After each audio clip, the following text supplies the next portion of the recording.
Auzubillahiminash-shaytanir-rajim. Bismillahir-rahmanir-rahim. Assalamu alaikum to my dear students and the people who are watching me. I hope all of the people and students you will be fine. Students आज हम लोग दोबारा उसी चीज़ को start करेंगे जो कि second year का मैथमेटिक्स, उसमें हम लोग चैप्टर नंबर 7 को कर रहे थे वेक्टर्स के बारे में। सो काइंडली इसको स्टार्ट करने से पहले मैं आप लोगों से रिक्वेस्ट करूंगा, नंबर 1 तो मेरा जो यूट्यूब चैनल है maths.counseling एक, तो उसको आप लोग लाजमी तौर पर सब्सक्राइब करें, लाइक करें और अपने कमेंट्स जो हैं उनको भी लाजमी तौर पर शेयर किया करें। सेकेंडली, जब आप लोग वीडियो को वॉच आउट कर रहे होते हैं तो अपनी जो इसकी सेटिंग है ना उसको एटलीस्ट 360 पर फिक्स अप कर लिया करें ताकि आपको वीडियो बिल्कुल क्लियर नज़र आए और इसको हॉरिजॉन्टली वॉच किया करें। ये तो था वो जो थोड़ी सी इंस्ट्रक्शंस थी आप लोगों से मैंने रिक्वेस्ट की। अब एक्सरसाइज है 7.1 है सेकेंड ईयर की, सो वेक्टर के बारे में है, उसमें क्वेश्चन नंबर है 7। अब हम लोग पहले क्वेश्चन को रीड करते हैं, उसके बाद हम लोग उसके सोल्यूशन की तरफ जाते हैं। If A B and C are respectively the points. अच्छा, ये हमें कुछ ना पॉइंट्स दिए गए हैं 3। पहला पॉइंट है ए का 2,-4, बी का है 4,0 और सी का है 1,6। अच्छा, रिस्पेक्टिवली का मतलब होता है बिल तरतीब, जो जिस तरह तरतीब में ये यहाँ पर ए बी सी लिखा है उसी तरतीब में ये पॉइंट्स दिए गए हैं। Use vector method to find the coordinates of D. अच्छा, वेक्टर का मेथड वो कहता है यूज़ करते हुए ना डी के कोऑर्डिनेट्स निकालो। अच्छा, किस तरह से निकालने? 2 तरह से आपसे पूछना डी के कोऑर्डिनेट्स। नंबर 1 तो वो कहता है तरतीब जो हमने लगाई है ना वो पैरेललोग्राम की, वो ए बी सी डी इस तरतीब से है। दूसरा वो कहता है ए डी बी सी के हिसाब से तरतीब लगाई गई है। अब देखिए, सबसे पहले तो हमें पता होना चाहिए कि पैरेललोग्राम क्या होती है। बेसिकली पैरेललोग्राम की मैं अगर आपको डेफिनेशन बताऊं तो आप 2-3 तरह से उसको डिफाइन कर सकते हैं। ऐसी क्वाड्रिलेटरल जिसकी आमने सामने वाली साइड्स आपस में पैरेलल होती हैं उसको हम लोग पैरेललोग्राम कहते हैं। So quadrilateral whose opposite sides are parallel to each other, this quadrilateral is said to be parallelogram. So number 1 ये definition है। and number 2 definition आप कह सकते हैं a quadrilateral whose opposite sides are equal in length। अगर कोई भी ऐसी quadrilateral जिसकी opposite sides length में equal होती हैं उसको भी हम लोग पैरेललोग्राम का नाम देते हैं। नंबर 3 आप ये भी कह सकते हैं ऐसी क्वाड्रिलेटरल जिसके अपोजिट एंगल्स आपस में एक जैसे होते हैं। A quadrilateral whose opposite angles are same, then this quadrilateral is said to be parallelogram। अच्छा, 3 मैंने आपको डेफिनेशंस बता दी हैं। सो तीनों में से कोई भी आपको फुलफिल करती है तो समझ जाइए कि ये एक पैरेललोग्राम। आइए मैं यहाँ पर अब फर्जी तौर पर एक पैरेललोग्राम बनाता हूँ, एक रफ डायग्राम, उसके बाद हम लोग अपने काम को स्टार्ट करेंगे। मैं ये रफ बनाने जा रहा हूँ स्टूडेंट्स, ये कोई जो है ना एक्चुअल नहीं होगी क्योंकि देखिए हमारे पास अब इतना टाइम भी नहीं है, ना हमारे पास ग्राफ है, तो उसी तरह हम लोग एक रफ डायग्राम बना के ही अपना काम चला लेंगे। अब देखें ज़रा, इसका मैं सॉल्यूशन स्टार्ट करने जा रहा हूँ। पहला मैं सॉल्यूशन लूँगा। अब ये तरतीब है A B C D. So let कर लिया कि ये हमारे पास एक पैरेललोग्राम है। अभी मैंने बताया ये क्वाड्रिलेटरल होती है और जिसके आमने सामने साइड्स आपस में क्या होती हैं, पैरेलल होती हैं या इक्वल इन लेंथ होती हैं। अब तरतीब देंगे A B C D. So A B C and D. अच्छा, अब आपने डायरेक्शन खुद से सिलेक्ट करनी है। डायरेक्शन कोई भी आप सिलेक्ट कर सकते हैं। मैंने डायरेक्शन ए बी और सी डी ये मैंने सिलेक्ट कर ली। यहाँ से ए डी और बी सी सिलेक्ट कर ली। अच्छा, आप ये ज़रूरी नहीं है कि जो मैंने डायरेक्शन सिलेक्ट किए हैं आप भी वही करें। आप ए बी को बी ए कर सकते हैं, डीसी को सीडी कर सकते हैं। अच्छा, एक और बात है।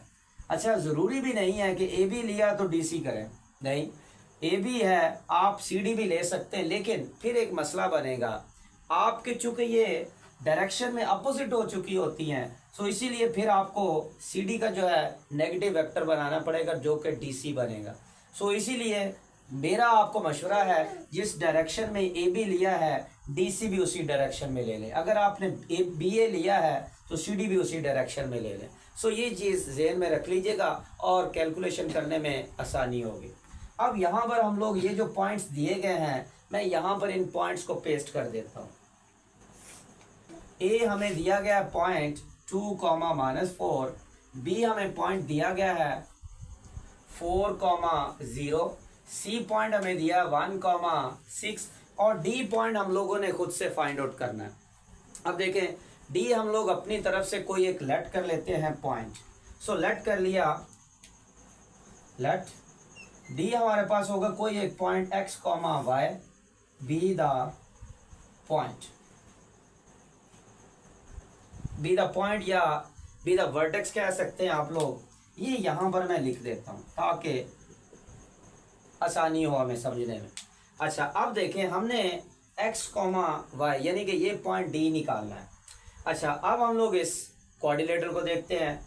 कोऑर्डिनेटर उसने कहा पैरेललोग्राम है, हमने कहा पैरेललोग्राम वो होती है जो अपोजिट साइड्स, जिसकी अपोजिट साइड्स आपस में पैरेलल होती हैं।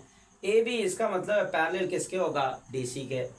ए डी पैरेलल किसके होगा, बी सी के। तो इनमें से कोई मैं एक पेयर लेकर इसको जो मेरे पास डी पॉइंट है वो फाइंड आउट कर लूँगा। सो यहाँ पर मैं लिखने जा रहा हूँ from rough diagram, from rough diagram. मैंने रफ लिखा है क्योंकि एक्चुअल हम लोगों ने ड्रा नहीं की। सो ए बी इक्वल किसके होगा, डी सी के। सो ए बी आप लिख सकते हैं और एंड, यहां पर मैं एंड का भी लफ्ज यूज कर देता हूं। सो ए डी इक्वल होगा बी सी के। इन दोनों में से कोई आप यूज कर ले, मैं पहले को यूज कर लेता हूँ, ये दूसरे को, इट डजेंट मैटर, आप भी किसी को कर सकते हैं। मैं वैसे पहले को ही करने जा रहा हूं। सो ए बी इक्वल टू है डी सी के। अब ए बी वेक्टर को मैंने आपको बताया, जो पहले वाले लेक्चर उनको लाजमी तौर पर वॉच करें क्योंकि वहां पर मैंने सारा डिटेल के साथ बताया हुआ है कि आप ए टू बी वेक्टर कैसे फाइंड आउट करेंगे। वैसे दोबारा मैं आप लोगों को बता देता हूँ। जो हेड जिस पर आ रहा होगा, ए बी वेक्टर है ना, जिस पर हेड आ रहा हो उसका पोजीशन वेक्टर माइनस टेल का पोजीशन वेक्टर। इस पर आ जाए डीसी पर, हेड का पोजीशन वेक्टर माइनस टेल का पोजीशन वेक्टर।